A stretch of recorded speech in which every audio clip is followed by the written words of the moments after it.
Bartholomew Broadbent, and I'm going to tell you today a little bit about my Broadbent Vinho Verde.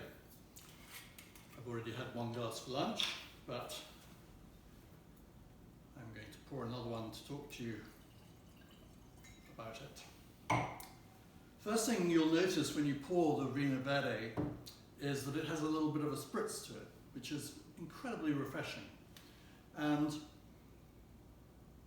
it's got a lovely sort of appley nose and delicious, refreshing fruit.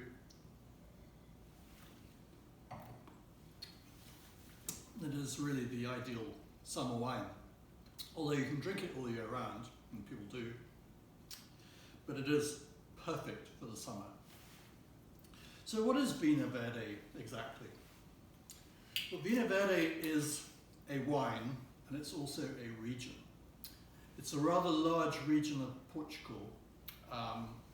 Just if you go inland from the town of Porto, along the Douro River towards the Douro region where they produce great ports and table wines. The train will take you through the Vinho Verde region.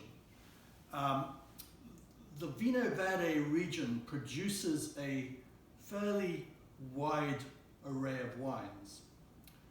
They have the Vinho Verde appellation, but they are not all Vinho Verdes. It's kind of like not all brandy is cognac, but all cognac is brandy. So Vinho Verde from the Vinho Verde region has some rather specific rules or traditions. Mine is a very traditional Vinho Verde. It's what's made the Vinho Verde region fashionable.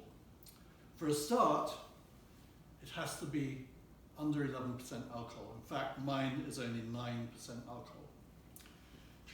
It also doesn't specify grape varieties on it. There's only one small part of Vinho Verde region where they may state the Vinho Verde, one of the Vinho Verde grapes on it.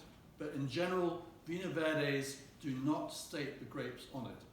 You'll also notice that they do not have a vintage date. And that's because, kind of like champagne, we want to bottle the wine and blend it so that every time you buy it, you're going to be equally satisfied. So it will be the same year after year. Now you can't have a vintage dated wine and produce exactly the same wine because you have to be able to blend from an array, slightly younger wines, slightly older wines, just to get the exact blending perfection. So it's the skill of a blender that is most important. You'll see that in the case of my Vinho Verde, we have a little flower.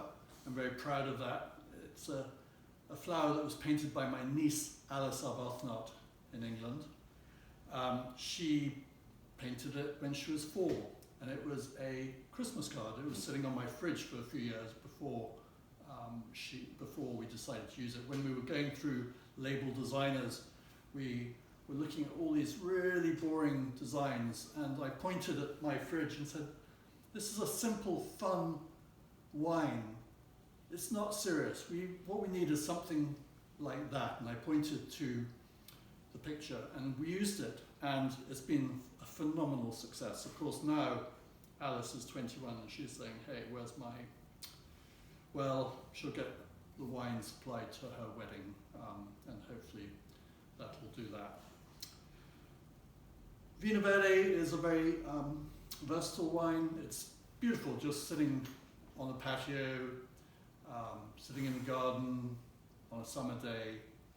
It's fantastic with Caesar salads, and it's great with all sorts of seafoods. It's good with quiche, it's good with all sorts of summer dishes, good with chicken. Obviously you're not going to put this with a big steak, or your Sunday roast, but for most of your chicken coronations and things that you're going to be eating in the summertime, this is a very versatile wine. The low alcohol helps it make it very versatile. And the fact that it is low alcohol means that you'll have to buy more than just one bottle, because one bottle goes down way too quickly when there are 2 people.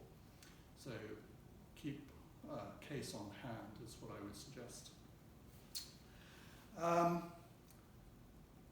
That's about it. So the really important thing to remember is that Vinho Verde is not vintage dated, and that's so that we can blend it so it's consistent every year. It doesn't have the grape varieties, and it's low alcohol, under 11% alcohol. There's one region in the Vinho Verde region where it can be 12%. It's also inexpensive. It's about £10 a bottle, or $9.99 dollars, wherever you are. And it's just a fun, simple wine. I hope you enjoy it. Cheers.